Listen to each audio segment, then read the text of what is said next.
Mark your calendars, because according to official sources, the Nintendo Switch 2 Direct is happening on April 2nd, 2025 at 6 a.m. PDT. That's right, in just a few days, we are finally going to see the console in all its glory. If you haven't set your alarms yet, now is the time. Nintendo is expected to showcase not just the hardware, but also key launch titles, features, and maybe, just maybe, some major surprises that nobody saw coming. And let's be real, when it comes to Nintendo, you can always expect the unexpected. Now let's get into the latest reports, specifically from industry insider Tom Henderson over at Insider Gaming. According to his sources, Nintendo is planning a three-phase game launch strategy for the Switch 2. Here's how it supposedly breaks down.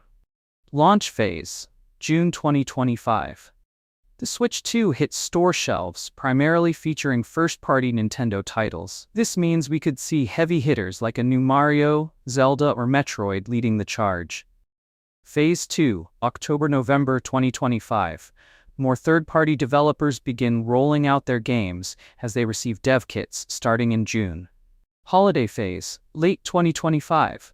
The final wave, where the system's library gets a massive boost, likely featuring major AAA third-party titles and Nintendo's holiday blockbuster. At first glance, this makes a lot of sense. Nintendo wants to maintain momentum, rather than dropping all their big titles at once. It's a strategy that ensures players have new things to look forward to throughout the year. But hold on a second. Let's break this down critically. The idea that third-party developers won't have dev kits until June and won't release games until later in the year? That's a bit suspect.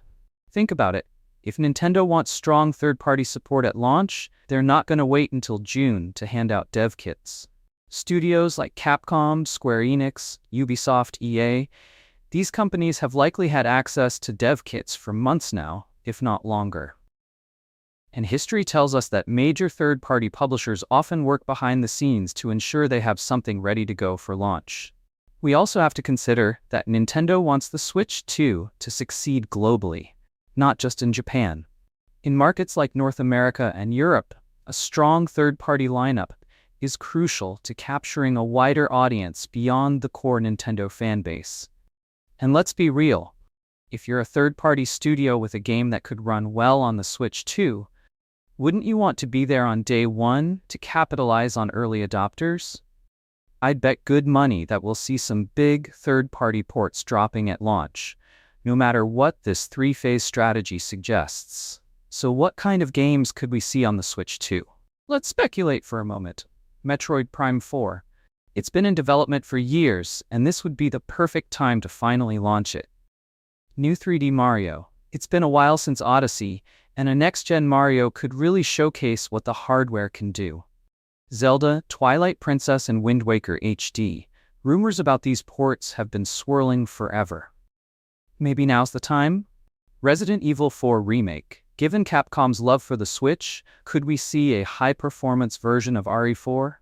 Elden Ring, a long shot, but with the right optimizations, it could work on the Switch 2's more powerful hardware.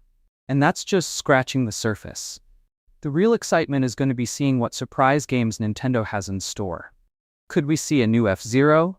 A revival of Star Fox? The possibilities are endless. One more thing before we wrap up.